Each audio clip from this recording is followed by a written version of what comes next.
The departure board at Denver International Airport, DN, was a violent canvas of red and white, every flight under the Starlight Air banner flipping instantly from on time to canceled simultaneously. The collective gasp from the thousands of stranded travelers was a visceral wave of shock that rippled through the massive terminal. In a quiet corner of the Starlight Air Executive Lounge, a woman with a tailored, snow-white blazer and eyes the color of an Arctic storm stared at her phone.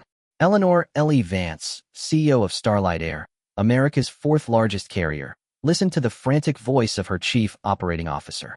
Ellie, the board is demanding an emergency meeting.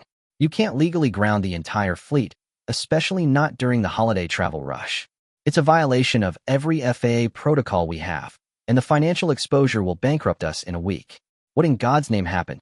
Eleanor, a brilliant 42-year-old aerospace engineer who had taken Starlight Air from near insolvency to the top tier of the industry, lowered her voice to a low, dangerous growl.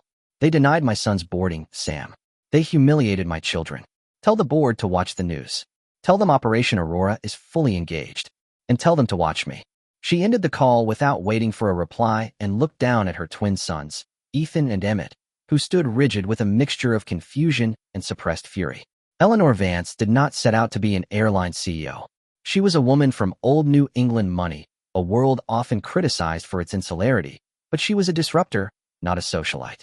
She had earned her reputation with brutal efficiency and an unwavering devotion to the bottom line, and an even more unwavering devotion to her family. Her corner office in the Starlight Air Tower was dominated by a holographic display of the global flight path, a complex web of commerce and trust. That trust, she believed, was sacred. Her husband, Elias Vance, a respected civil rights and constitutional attorney with a booming practice in D.C., stood protectively between their sons and the gate area, his face a mask of controlled rage. Elias, a black man from a working-class background, had often reminded his white, privileged sons that success didn't grant immunity from judgment or prejudice. He'd taught them to document injustice, even when it seemed minor. Elias's phone was held high, its camera silently recording. The incident had unfolded at the adjacent AeroCoast gate. The twins, Ethan and Emmett, were immaculate representations of youthful success. Matching navy blazers, crisp button-down shirts, and polished Oxfords. They were traveling, unaccompanied minors, to the National Robotics Championship in Boston, where they were favored to win. The trouble began with the gate agent, a black man named Marcus. Marcus, who had worked for AeroCoast for 15 years, was burned out and deeply cynical about the parade of wealth he saw pass through the terminal daily. When Ethan and Emmett presented their boarding passes and meticulously similar government-issued IDs, Marcus paused, his eyes scanning their flawless, matching profiles, the mirror images of privilege. "I'm sorry, but I cannot process this," Marcus stated, his voice flat. "There's an issue?" Elias asked, stepping forward immediately. "They are traveling as unaccompanied minors. All paperwork is filed, notarized, and paid for. Their ID matches their passports. What exactly is the problem, sir?" Marcus tapped the keyboard and leaned closer to the boys.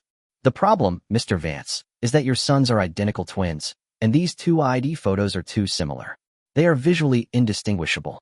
For unaccompanied minors, especially given the current advisories on child trafficking, we have a zero-tolerance policy for ambiguity. I cannot verify that these are two distinct persons without a clear physical differentiation." The reasoning was ludicrous. "That's their mother's family resemblance," Elias exclaimed, his voice rising. "They're identical twins. They're supposed to look exactly alike. You have their passports, their birth certificates, their notarized travel consents. What more do you need? A fingerprint scan of their DNA helix?" "I need to be confident in my assessment, sir," Marcus retorted, his composure tightening into something cold and resistant. "Frankly, sir, with all due respect, I see two perfectly privileged young men, traveling in expensive clothing, whose documentation is so perfectly matched that it raises more red flags than it lowers. I'm calling my shift manager." Elias turned to his sons, both of whom were silently recording the interaction with the small, sleek cameras built into their blazers, a security measure Eleanor had insisted upon. "Good work, boys. Keep it rolling." When the AeroCoast regional director, Sarah, arrived, she was a white woman radiating corporate condescension. She glanced at the scene, the distinguished black man arguing over his two preppy white sons, the weary black gate agent standing firm, and immediately sided with the perceived authority structure. "I understand your frustration, sir," Sarah said, placing a dismissive hand on Elias's shoulder, a gesture that made him flinch. However, the agent is within his rights. AeroCoast Policy 4.7, Unaccompanied Minor Verification, states that any ambiguity in identity documentation, especially for twins, requires a supervisor-level verification that takes 48 hours. Since your flight leaves in 20 minutes, I'm afraid they will have to be rebooked. 48 hours. Elias's voice was now a dangerous rumble. They will miss the competition. Do you have any idea who I am? I'm Elias Vance, and I wrote the book on corporate liability in cases of arbitrary discrimination.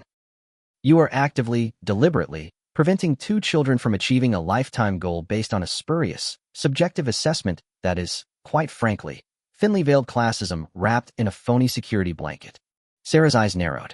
I don't care if you're the Pope, Mr. Vance. You are an over-anxious father, and I am enforcing policy. Next time, try to fly your sons on a more accommodating airline. That was the line. The casual dismissal of Elias, the implied insult to their family, and the deliberate obstruction of his son's future lit a fuse. Elias didn't argue.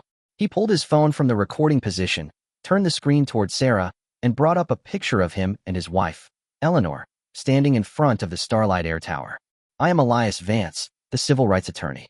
But you, director, just publicly humiliated the 2 sons of Eleanor Vance, he said, his eyes drilling into hers. And that, director, is a multi-billion-dollar mistake. Just as Sarah's face registered a flicker of confusion, Eleanor's voice cut through the noise, amplified by the commotion already starting in the adjacent Starlight Air terminal. She hadn't said a word until now. I believe you were just told to try a more accommodating airline, Eleanor said, stepping forward. Her presence was instantaneous and commanding, silencing the surrounding crowd. She looked Sarah up and down. I am the CEO of Starlight Air, and effective immediately, every single aircraft in my fleet is grounded. Every single flight, domestic and international. Operation Aurora has been initiated. Sarah was stunned. Grounding your own airline? That's insane. What does that have to do with us? Eleanor allowed a thin, cold smile to cross her lips. This is not about my anger, director. This is about leverage and exposing the rot in your foundation. The corporate earthquake, Operation Aurora revealed. What neither the AeroCoast staff nor the traveling public knew was that Operation Aurora was not a panic button. It was a premeditated, sophisticated corporate maneuver years in the making. Eleanor Vance had been quietly positioning Starlight Air for a hostile takeover of AeroCoast for 9 months. AeroCoast was heavily leveraged, riddled with internal safety issues, and its stock was already vulnerable. Eleanor needed a catastrophic event, a trigger that would expose AeroCoast's systemic incompetence to the media, crash their stock to rock bottom, and provide the legal justification for Starlight Air to seize the company under a court-mandated safety and stability clause. The incident with Ethan and Emmett provided the perfect casus belli. By grounding her own fleet, Eleanor created an immediate, global travel crisis. The media descended on DN, drawn by the chaos of a major airline unilaterally stopping all operations. The first interviews with Starlight Air's head of PR simply stated, the CEO has grounded the fleet to protest an egregious, policy-driven act of discriminatory harassment committed by a competitor airline against her minor children. The decision was made to ensure that no Starlight Air resources are tied up in supporting the current, unsafe infrastructure of the U.S. air travel system until the matter of systemic policy failure is addressed. The message was brilliant. AeroCoast's discriminatory policy was so unsafe that it endangered the entire travel system, forcing the hands of a responsible competitor. While the stock market went into a frenzy, Starlight Air's stock dipped slightly, but AeroCoast plunged nearly 40% in the first hour. Eleanor walked directly toward the AeroCoast executive offices, Elias and the twins following. She found the AeroCoast CEO, Mr. Philip Sterling, a pale, nervous man in his late 50s, already drenched in sweat. Eleanor, what in God's name are you doing? I'm getting calls from the White House. Grounding your own airline is market manipulation, Sterling shrieked. Eleanor set her briefcase on his pristine mahogany desk. It's not manipulation, Philip. It's an intervention. Your director, Sarah, and your gate agent, Marcus, illegally denied my sons, the rightful holders of valid travel documents, boarding based on a subjective, discriminatory interpretation of a fraudulent security policy. The only reason that policy exists is to hide the fact that you've cut staff so severely that you rely on underpaid, untrained agents to make split-second, high-stakes decisions. She opened the briefcase. Inside was a single document. This is a federal injunction, Philip. Starlight Air, supported by a coalition of major institutional investors, is initiating an emergency takeover of AeroCoast. Your stock is worthless, and your liabilities are exposed. We are invoking the Airline Safety and Stability Act of 2005, citing a demonstrable failure in operational safety, and using this incident as proof. Sterling stared at the injunction, then at the silent, watching twins. You used your own children as a pretext?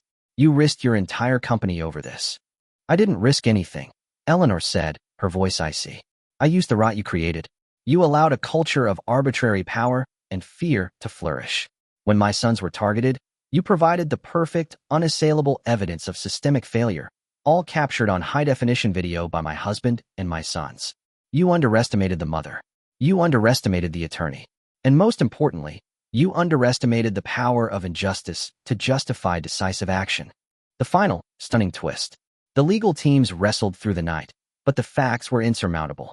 AeroCoast was structurally insolvent, and the video evidence of the arbitrary, policy-backed discrimination was now on every major news network, confirming the CEO's claims of operational failure. By morning, Starlight Air had officially acquired AeroCoast. As the news of the hostile takeover broke, Eleanor called a press conference at the newly rebranded Starlight Air terminal. Her first action was to address the two employees who started the crisis, Sarah, the regional director, and Marcus, the gate agent. Director Sarah, Eleanor announced, her voice projected to millions. You have demonstrated an unwavering commitment to policy, even when that policy was clearly discriminatory and unjust. You will be immediately terminated for failure of judgment and public relations negligence. She then turned to the silent, stone-faced Marcus. And now, for gate agent Marcus, Eleanor said. A hush fell over the room. Marcus had been vilified on social media as the face of the petty, biased employee. Everyone expected a firing, a public shaming. 3 months ago, Eleanor continued, her voice softer but no less powerful. Mr. Marcus submitted an anonymous whistleblower report to the FAA, detailing illegal cost-cutting measures by AeroCoast management that compromised flight maintenance logs. That report was buried. She looked directly at Marcus. When my sons approached your desk, you had a choice. You could process their tickets, knowing the structural rot in your company would never be fixed. Or, you could take a massive, calculated risk. You recognized my sons. You recognized their privilege. And you used your position not to perpetuate classism, but to force the inevitable collapse of a dangerous system. A gasp swept through the room. You didn't just deny them boarding due to ambiguous ID. You did it because you knew the Van Cess wouldn't back down. You knew the CEO of the rival airline was the mother, and you created a public crisis that would force her hand and expose your former employer's failure. You used a policy of institutional bias as a weapon for systemic change. Eleanor stepped toward him and extended her hand. Mr. Marcus, your courage and your calculated action saved hundreds of thousands of travelers from an airline on the brink of disaster. Effective immediately, you are promoted to Vice President of Passenger Safety and Regulatory Compliance for the new Starlight Air. Your first job is to rewrite every policy that allows subjective, biased judgment to supersede simple, objective facts. The twist was complete. Marcus, the perceived villain, was revealed as a hero. The discrimination was a staged, high-risk maneuver, and the CEO's fury was not just a mother's vengeance, but the strategic deployment of a corporate missile. Eleanor looked at her husband and sons. Elias smiled, his pride evident. The boys, Ethan and Emmett, now understood the full, dizzying complexity of the world. That power could be used for injustice, but it could also be ruthlessly deployed to enforce justice, provided one was willing to take an impossible risk. The Vance family, once symbols of unassailable white wealth, had redefined themselves on the national stage as agents of corporate accountability. The media frenzy shifted from discriminatory airline to the billion-dollar takedown, how one mother's fury forced a corporate reckoning. Eleanor Vance hadn't just gotten her sons on a flight. She had grounded an industry to overhaul it, teaching her sons that dignity was the only non-negotiable asset, and that true power lay in the willingness to destroy one's own comfort for the sake of a higher principle. The boys, of course, made it to Boston the next day, winning the robotics championship easily. They had just learned a far more important lesson in strategy and systemic failure than any machine could teach them.